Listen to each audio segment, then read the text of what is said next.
robots here to show you guys. And I'd like it to be as much more hands-on, and I'd like to talk to you guys as individually as possible. I've got things from large walking bugs and where they came from to kind of pneumatic quadrupeds and things like that. My type of workups, and I want to show you guys how I work. Going from either just building it straight to coming up with sketches and things like that. This is one of my sketchbooks, and I hope you guys all have one or two or three of these.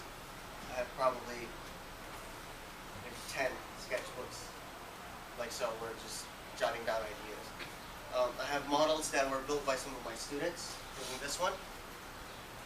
This was an award-winning robot for our competition in the Hudson Valley. We won first place for our qualifying, and we won a robot design for this particular robot. I got a Segway robot, which is probably one of the simpler ones here, but one of the nicer ones to look at, and my more dangerous shooter bot that some of you guys might have seen before. So, kind of let it be free. I'm going to let you guys play with the robots as much as possible. I'm only here for an hour or so. Yeah. I guess before we do that, any questions for me? What makes it possible? Okay. All of this stuff is from the Lego platform called Lego Mindstorm. It's a 10-year-old technology that they've had since 1998. It's beginning with a block called the RCX. It was this terrible block that we used for 8 years. That you had to use an infrared connector for, and Lego thought it was cool to be totally wireless. But now they actually reverted back to this wired system called the NXT. This came out in 2006. The program. The program is built with a proprietary Lego program called NXTG, and I'll have you guys be able to look at that. It's a fully graphical program, great and easy to teach kids with. Kind of frustrating for those who've been doing robotics and language programming before. And it's about 100 times slower than a language program. Yeah.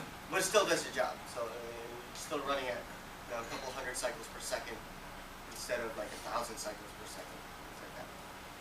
This is all built with Lego product. This is not the typical Lego stuff you guys are used to. Most of you guys are used to something like this, with a little stud saying Lego on it. This is called studless Lego, or Lego Technic. It's actually been out since the 1970s. And they really hit a big stride with Lego Bionicle, if you've ever heard of that, or have ever heard of Lego Technic. And they come out much stronger to build.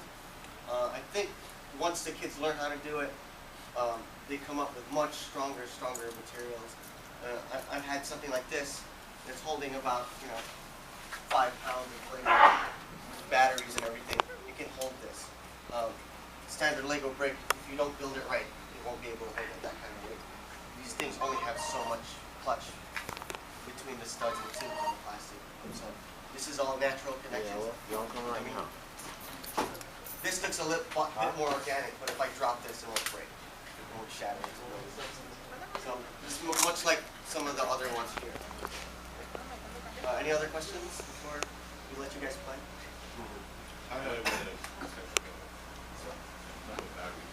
Great. Okay. These guys use 6 AA batteries, but I typically use rechargeables. These things eat up batteries like there's no tomorrow. See, I think I have 1, 2, 3, 4, 5, 6, 7, 8, 9. I have 9 here, and 2 more in my box down there that I'm not going to be using. So I have 11 of these at 60 batteries. Go buy a rechargeable if you guys get rid of these. How long will it last though? They actually last pretty long. A battery will last me about 5 to 6 hours straight use. So that's pretty good. I've had them last me up to 10 hours. Just medium usage. Heavy usage, such as my beam shooter over there, they'll last you about an hour. So that thing uses a lot of power. Couple questions from you guys. Like, what are you guys taking here? This is from my here. This is a robotics club. Say again? Not just yet. It's possible to do voice commands with this through the computer, but not directly. Okay, robots, it's so hard to do voice commands. Okay, like we can do it with our phones now, but it's taking so long. This, you gotta remember, this is a kid's toy. Yeah. So to program it that way would just take a kid just way too long. No. And although it would be really user-friendly, once it's done, learning how to do it would just be too far beyond the child's eyes. But there are adults who try, so who have done it before. I mean, I've seen these things controlled with Wii controllers.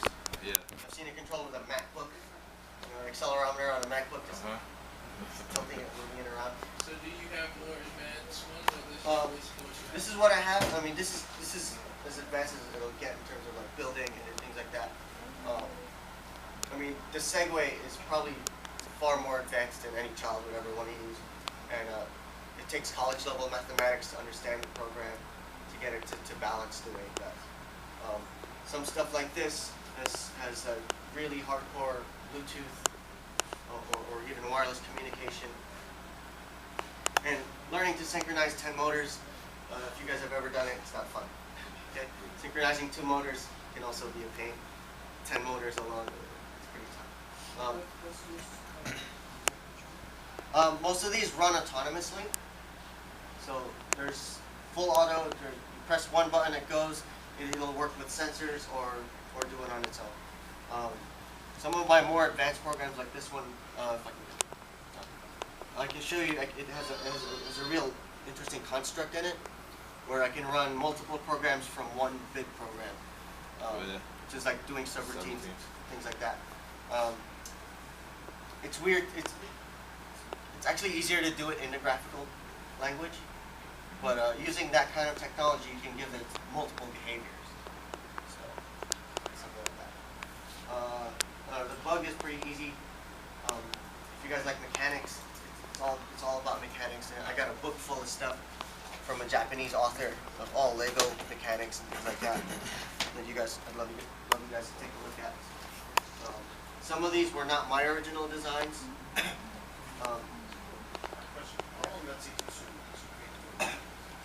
If it were my original design, it'd probably take me a couple of weeks. Something like this, where I'm building it from the top of my head and just trying to get the shape that I want. I've been working on that for 2 years. Yeah. So they are a long process. Simpler robots like this one, I can build in a few hours. If you have an understanding of the parts and pieces. Yeah. For some of you guys who are working with robots now, Lego is a great way to model the parts. So especially if you're working with like FRC teams, you can model mechanics, you can do gearing, you can do all these types of testing with it. And how easy would it be to build this out of metal once you know all the gearing ratios and all the sizes and the proportions? You already have a drivetrain that you know that works. Yeah. Right. I was watching the book. Right one day when it's going to reach the point, He said the Borg. the sensors. Right. Is it? I mean, I don't have sensors for everything right now. Hello? The bug I built with Yeah, students last week. I'm in room 303 right now. So it took us Room 303. about 3-4 hours to build it, Yeah. building time. So this was a much harder So it's not project hard. for You come students over than I and kind of anticipated. And it's solid, you can pick it up. The only thing that pops out are the eyes, because they're not solidly put in. And this was their kind of their original form. So after making that one, you guys tried that? Yeah, exactly. So I can take, pretty easy to remove everything.